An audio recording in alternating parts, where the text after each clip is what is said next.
Hello there viewers, today I would like to recommend a book which is such a life changer for me. I recommend it as a book of my lifetime. The name of the book is Solve for Happy. I listened to the book via audiobook on Audible. I loved the book so much until I bought the real copy of the book as a reference as well. And I'll tell you why it's such a life changer. Before I read the book, I'm such a melancholy guy. I'm always moody, I'm always sad. I'm not the happy type of person, right?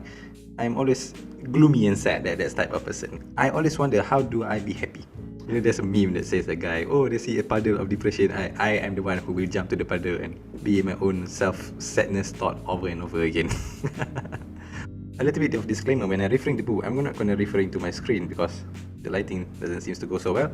So I'll be referring most of the time in the book by using the physical books. But I'm telling you from my audible perspective of the book. The book is written by Mr. Morgoddard, the former chief officer of Google X, and it's about how he coped up with his son death, which happened so fast. His son is supposed to go holiday with his friends, and then he changed the plan. He come back home, meet the family, and they're supposed to go for a picnic. And all of a sudden, his son has a stomach ache. Then they go for a checkup in the hospital. It's supposed to be a checkup, but suddenly the procedure goes wrong. Then suddenly his son went to the ICU, and he's been critical. And quite a few hours later, his son is dead. So this book is about how he coped up with it. So Mr. Morgoddard, he came up with a thing called happiness equation, which is happiness is more or equals to your perception of the events of your life minus your expectation of how life should behave. Basically saying, just decrease your expectation. For a moment, okay? Just take one moment. Look back in your life and think back. Why are you sad of the certain things that happen in your life? Isn't it about your expectation which happens too big? And this is what Mr. Morgoddard is telling you about. You need to reduce your expectation, then you'll be quite fine. So is that all that you need to know from your book? Just minus the expectation and things are quite fine. Quite, yes, and yeah. It had been years since I last read the book. I can't remember when I read it. But the story stuck with me for a very, very long time. This book is mostly about the journey of how his son died and about his son's life as well. And he added a few more stuff, what he called his own definition of certain things that you will find it when you read the books. But it had been a few years since I last read this book, and I don't remember most of the terms that he told me. What stuck with me from all of those years is the story of his son's death. In fact, I don't want to be such a spoiler. The son sort of knew that he was about to die, and it's a chilling story, and it gave me goosebumps right now. And that's why his son was supposed to go out for holiday with his friends and decided to come home. The rest, please do read it by yourself. When his son died, some people said, okay, we're going to sue the hospital, we're going to go through this thing, it must be the hospital's fault. But Mr. Morgoddard and his wife said, is this going to bring their sons back to life? And the answer is no. But the way they take through this stuff, they were more calm than normal people are supposed to be. And for me, that is such an inspiration story. I hope that I can act like them, which is definitely impossible. Mr. Morgoddard, he doesn't shy away from the questions such as, isn't he still sad about his son's death? Which he frankly said, yes, he's still sad. And he does hope that time, lots of time, will heal up the wounds of his son's death. So the book goes to tell you about how he goes through life with the real expectation. His son, yes, he's still young, but death can happen to anyone at any time, that's what he told.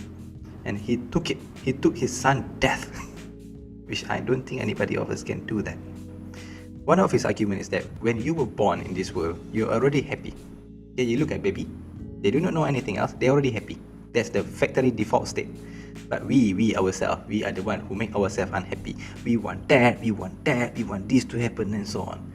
So in a sense, try to reduce your expectation. Don't ask too much stuff which is way beyond the normal things, and you'll be happy, just like that.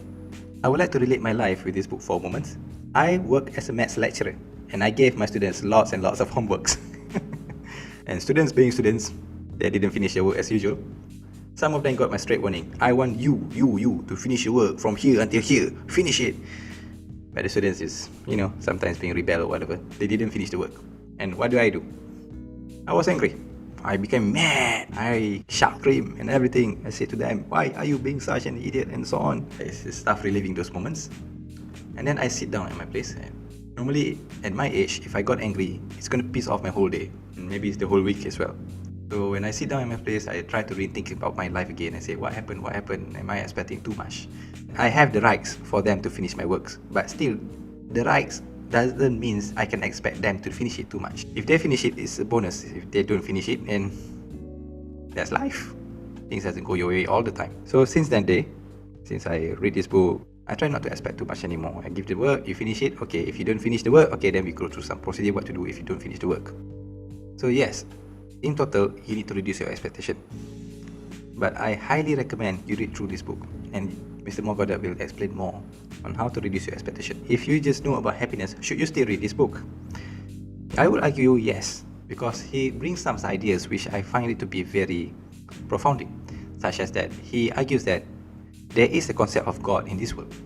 Okay, he continues with the argument. Some atheist people said that they believe in the theory of evolution all the time, and he said that yes, theory of evolution will be true if you are given an infinite time, but the earth keeps on changing until they don't have enough time for evolution to truly work well. So he believes there's something called the creator of the world that control the evolution and so on. And this creator of the world, he set the rules of how the world works. And sometimes we hope the rules will be banned for us. Yeah, I'll tell you a story. I got countless of students whose maths is not that good, and they try to do other things, other good deeds, such as helping these people go and pray so much, and by doing that, they hope it will somehow improve their maths. I tell them that's not how the world works, and that's not even how God intends it to work. Don't try to break how the God has set things. If you want to improve your maths, you need to do your maths. You need to work on it. And that's how he argues in the book as well. Don't try to hope for miracles, which happens by when you try to break the rules of the world. Another thing I like about the book is that Mr. Morgoda and his son, they love to play games. And I mean by that is computer games. The computer games cannot be made by itself. It needs to have a creator, the coder, a programmer to make the game works. So when his son died, he tried to talk to his son that, is there someone up there create this world? Or did we create the persons up there instead? Morgoda argued that if the computer games need to have a creator, so what about this world? They need to have a creator as well. Okay, I think that's all about the review of the book. Highly recommend this book. I only have one small warning. Personally, the second quarter of the book is a bit weak for me. The first quarter is good, the second is a bit boring, third and fourth, it's very strong. Especially the ending. The ending is a very strong ending for me. It's such a life changer for me, and I hope it will be a life changer for you as well. Alright? Regarding how should you read the book, through physical book or through audiobook. For the first time, I might say the audiobook did a lot better. Since this is a storytelling, and mostly about his own private life and the story of his son's death, you can hear how he trembles when he talks about the story of his son's death. You can hear his sadness. It's more emotional for me rather than just reading through words. It's like having a friend sitting beside you, telling his sad life and how he coped up with it. This book managed to change my life. It changed how I behave. It changed me as a person. That's how powerful this book is. I'm no longer that sad, depressed person anymore. I try to go through my life and try not to expect too many things and take things as it is, not expecting too much.